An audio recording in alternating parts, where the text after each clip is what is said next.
KNH News 24.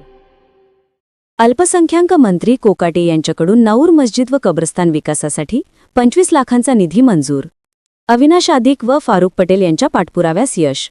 Maharashtra राज्याचे अल्पसंख्याक व क्रीडा मंत्री माननीय माणिकराव कोकाटे यांच्या विशेष निधीतून श्रीरामपूर तालुक्यातील नाऊर येथील मस्जिद परिसर सुशोभीकरणासाठी 10 लाख रुपयांचा तर कब्रस्तान वॉल कंपाऊंडसाठी 15 लाख रुपयांचा असा एकूण 25 लाखांचा निधी मंजूर करण्यात आला आहे. याबाबतची माहिती राष्ट्रवादी काँग्रेसचे राष्ट्रीय सरचिटणीस अविनाश आदिक तसेच प्रदेश सचिव फारुख पटेल यांनी दिली. गेल्या काही महिन्यांपासून नाऊर येथील मस्जिद व कब्रस्तान विकासासाठी निधीची मागणी राष्ट्रवादी काँग्रेसचे प्रदेश सचिव फारुख भैया पटेल यांनी प्रदेश सरचिटणीस अविनाश दादा आदिक व अल्पसंख्याक मंत्री माणिकराव कोकाटे यांच्याकडे सातत्याने केली होती. या पाठपुराव्यानंतर अखेर मंजूर झालेल्या निधीमुळे स्थानिक विकासाला गती मिळणार आहे. या कामासाठी राज्याचे उपमुख्यमंत्री अजितदादा पवार, प्रदेशाध्यक्ष सुनील तटकरे, राष्ट्रीय सरचिटणीस अविनाशदादा आदिक, युवक प्रदेशाध्यक्ष सूरज चव्हाण, माजी आमदार लहू कानडे आदींचे विशेष मार्गदर्शन लाभल्याचे युवक प्रदेश सचिव फारुख भैया पटेल यांनी सांगितले.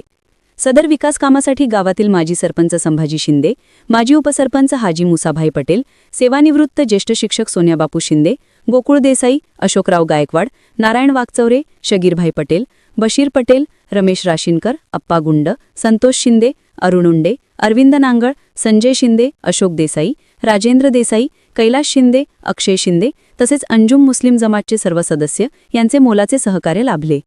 नाऊर व गोदावरी परिसरावर स्वर्गीय गोविंदराव आदिक साहेब व त्यांच्या परिवाराने नेहमीच प्रेम ठेवले असल्याचे नमूद करत आगामी काळात नाऊर व परिसरातील सर्व गावांना भरघोस निधी उपलब्ध करून देण्यासाठी राष्ट्रवादी काँग्रेस पक्ष व उपमुख्यमंत्री अजितदादा पवार यांच्या मार्गदर्शनाखाली काम सुरू राहील असे अविनाश आदिक व फारुख पटेल यांनी सांगितले. तसेच विविध विकास कामांच्या मागण्या संबंधित खात्यांकडे पाठविले असून त्या लवकरच मंजूर होतील. प्रत्येक समाज घटकाला न्याय देण्यासाठी प्रयत्न सुरू राहतील असेही त्यांनी स्पष्ट केले. KNH न्यूज 24 साठी संदीप जगताप, नाऊर.